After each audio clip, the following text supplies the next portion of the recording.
Hello YouTube, KSRC Help 12 here. Today is November 2nd, 2014, daylight saving into winter rotation, I guess.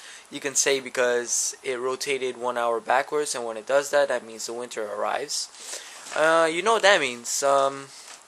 Yeah, I won't be riding my bike until the spring, which is March.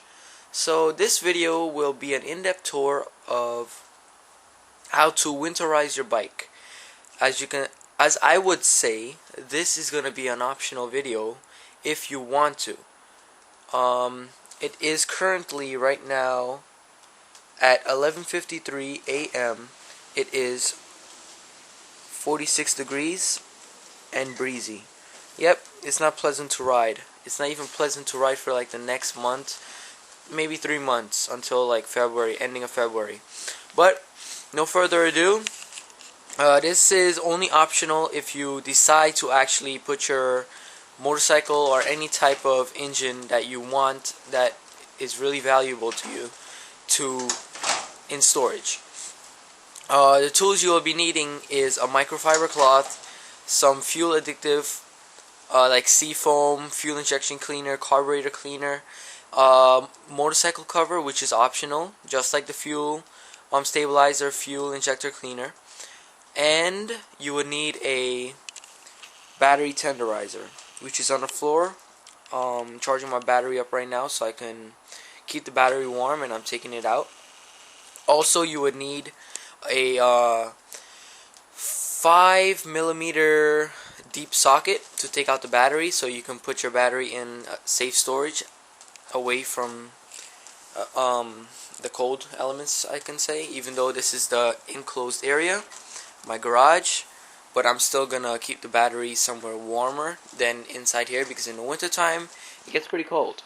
And a nice spot where you're gonna put your bike for the winter, which is gonna be right here. And I'm going to be cleaning my desk, so I don't know why it's out of focus, but sorry about that. I'm gonna be cleaning the desk, my workbench, put the welder away and stuff like that. But yeah, what you need is a full tank of fuel. Optional, I use seafoam because seafoam works best for me every year. Put like a half tank in a full gallon. A microfiber cloth and a 5mm deep socket. And a battery tenderizer to charge your battery up, which my battery is now fully charged. It's been on here for like about 3 hours. And this is my new battery. I will be putting back the original battery that came with my scooter, which is right here. It's no good, so it's just good for starting. Like if you put this back in and you go for a ride, you ain't gonna enjoy your ride. It's just gonna stall out. That battery is the best right there, so I want to preserve it, charge it up, and take it inside. So let me put the camera down, and I will show you guys an in-depth tour. Well, not in-depth tour, but basically the steps that you have to do. I'm going to put you guys down right here. I don't have a tripod, as usual, so yeah. Well, it's the first time ever you guys are going to see me in my video. I never show my face, but here I am.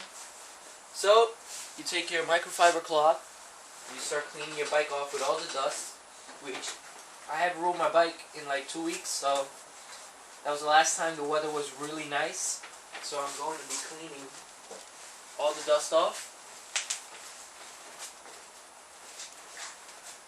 Okay. I'm just doing it really fast to show you guys how to take the dust off. You don't really have to wash it until like the springtime, which that's what I'm going to do. Because I'm going to start my bike up anyways in the winter time, like every month. So today's the 2nd. The next time I will start my bike is December 2nd. That's monthly.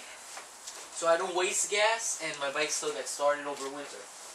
And it's still going to be happy. And next spring I can do an oil change on it. You don't really have to do an oil change.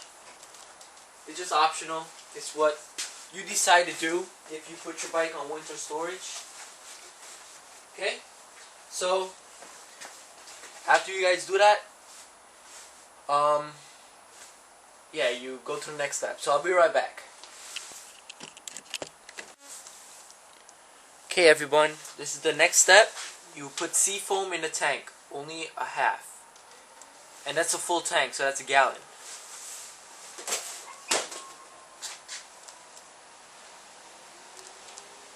Take off the safety cap.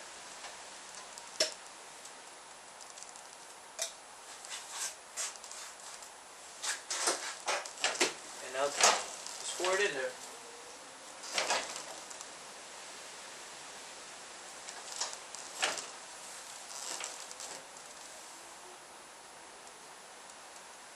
That's roughly half, I feel it. And after that, you close the tank back up. And that completes the second step. This is optional, only if you want. This is my choice.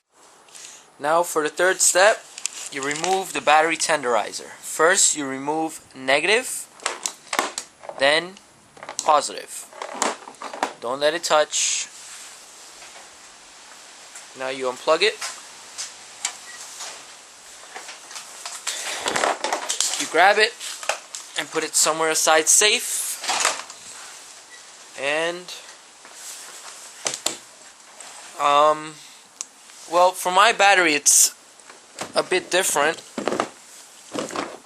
It uses a Phillips head. So take a Phillips head and remove the terminals. But I'm not going to do that yet because I'm going to start it up just for the last run. So that's up to me. Like usually some people don't, but everyone's different. I'm going to start up last run, remove the battery, put it in its position, and then put the cover on it. So let me take it outside, start it up. I'm going to do a startup video of it, and I'll start it up. I don't know, I'm just rambling.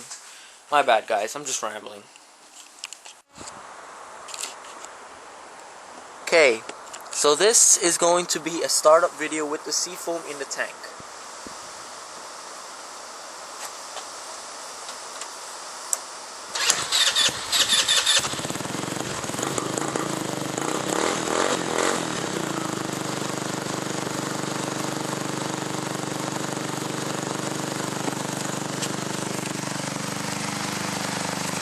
Now let it warm up, let it run for 5 minutes, and then shut it off.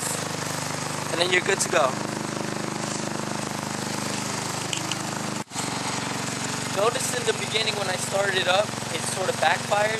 The reason why it backfired was because when you put something inside of an engine that it really is not supposed to be there, it does that. That's normal, but it won't do that all the time. It's going to be noticeable that later on when you keep starting it after a month and month, you're going to see like white smoke coming out. Don't get worried, that's normal. But I use seafoam for a particular reason, and that's to clean my jets inside the carburetor. Because over the summer seasons, like the fuel is different than the winter fuel, so like the contaminants stay inside the jets a little more. So if you use seafoam, it cleans out the engine a lot better. So let the engine run for 5 minutes, and then I'll be back to step number, I think 4 or 5. I'm not sure.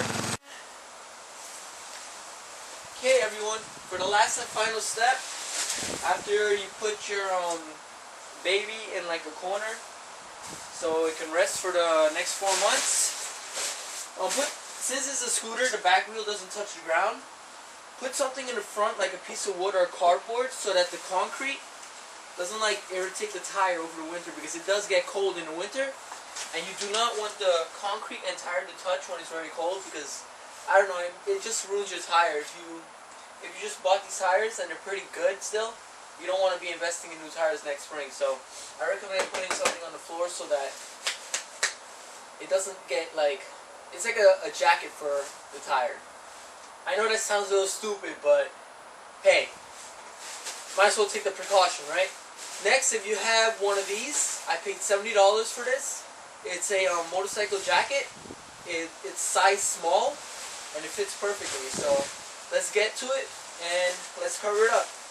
So, and it's pretty cold out here. It's like it's really cold. First off, you put the front and then we put the back.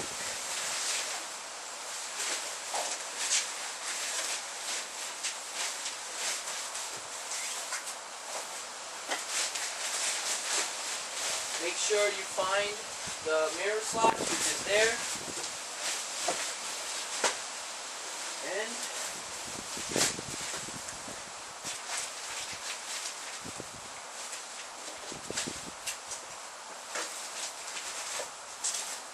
I'm pretty sure the other side is not set well because it's not thing. Yep, it's not.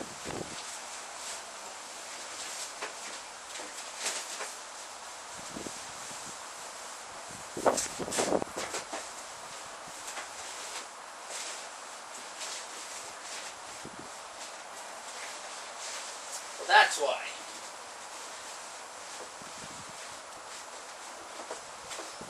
It's stuck. I don't know where, but it's stuck. There we are. Okay. So, that's how it will look. It looks like it's in storage. That's exactly what we're doing. Yeah, don't mind the mess. I'm gonna be cleaning that up right afterwards. Notice the back wheel's not touching the ground. Notice the front wheel is on top of cardboard, so that the concrete doesn't ruin the threads or crack the threads during the winter. I will be doing a startup video December 2nd, so stay tuned for that. Thank you for watching. Subscribe and like for more. And that's pretty much it, guys.